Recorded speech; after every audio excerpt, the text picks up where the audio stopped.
Good afternoon, everyone. My name is Siti Nariana. With my colleagues Dahlia Sari and Josiah Lanapu, we'd like to present our research, How Corporate Governance Influences Risk Disclosure of Agricultural Companies. Let's start. The agenda of the presentation: firstly, introduction; second, risk management, corporate governance practice, and sustainability of agricultural companies; third, methodology, and then results and discussion; finally, conclusions and implication of the study. Now, introduction. As we know, promoting sustainable agriculture is one of the SDGs. Agriculture struggles because facing more uncontrollable risks compared to other sectors, and it becomes more vulnerable.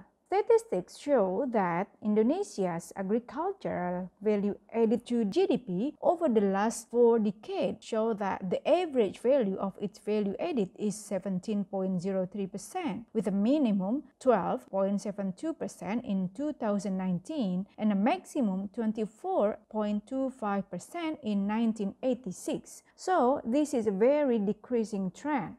This brings questions. How is the effectiveness of the long history of the economic reform on Indonesian agricultural sector? This study contributes to the agricultural sustainability by conducting a micro-analysis that evaluates the risk management ability of the company so that ensuring the business sustainability based on corporate governance framework.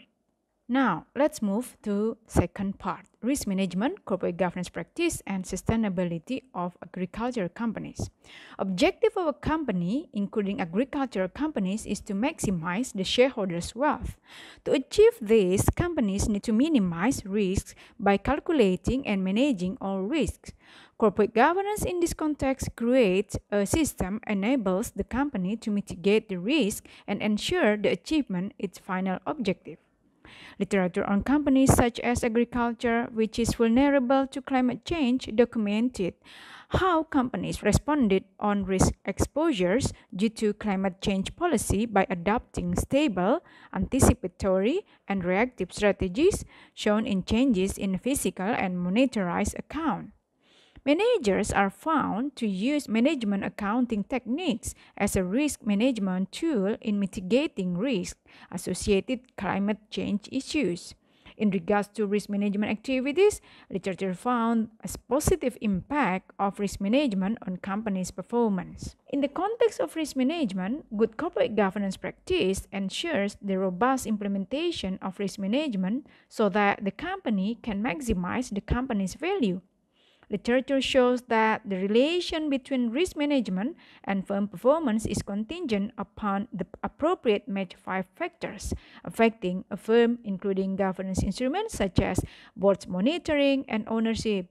In specific to risk disclosure, previous studies found mixed results on the relationship between risk reporting and ownership. Independency of the board is found positively related to the level of risk reporting, and then the existence of risk management committee is found to increase level of disclosure. Other governance mechanisms, however, are found inconclusive results or even more negative, in specific related to board size, board expertise, audit committee, and external auditors. Other factors influence the level of risk disclosures are related to firm characteristics such as size, course listing status, and leverage. For the level of disclosure, previous study found that Malaysian companies disclose less than UK companies. Literature also found that many companies still do not disclose all material business risks, which suggests ineffective role of the board. Whether level of risk disclosure relates to company risk measures such as equity beta and market-to-book ratio is unanswered, as the results are still not conclusive. So, based on this literature review, the study proposes hypotheses as follows. H1, board independency has a positive association to risk disclosure level. H2, the board governance instrument called quality of external auditors has a positive association to risk disclosure level. And finally, H3, firm's characteristics such as performance, growth, leverage, size, and age have associations to risk disclosure level. Now, methodology. The study uses a regression model, and the sample is all agriculture companies listed IDX Indonesia Stock Exchange from 2005 to 2018. Initially, number of observation is 235. That's unbalanced data. However, there are 47 observations are unavailable, and finally, the total number of observation is 188. You can see the model is as follows. VRMD, which is the level of disclosure, influenced by percentage of independent board members, and then quality of external auditors, and then the foreign ownership, and then the ROE is a company's book performance. CAPINT is the company intensity measured by the company's property, plant, and equipment divided by the total asset, and then leverage, and then size, the firm size, measured by natural logarithm of the company's total assets.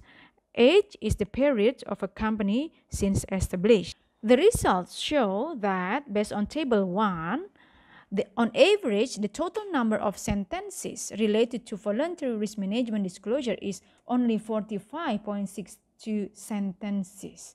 While the maximum sentences is 157, there is still companies do not disclose related to the risk.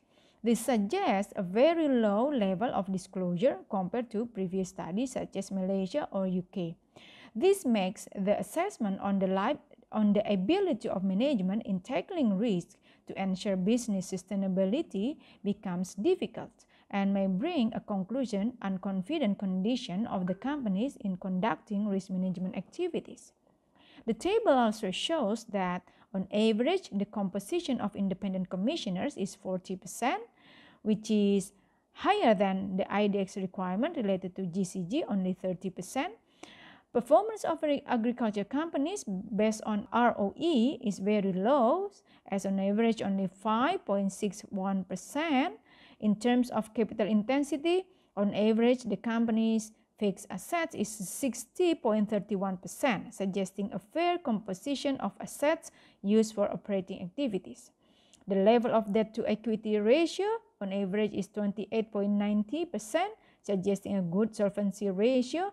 And finally, the majority of agricultural listed companies in Indonesia are audited by non-Big Four external auditors. Table 2 regression results show that this study can find evidence on the influence of firms' characteristics such as company's performance and size on the level of voluntary risk management disclosure.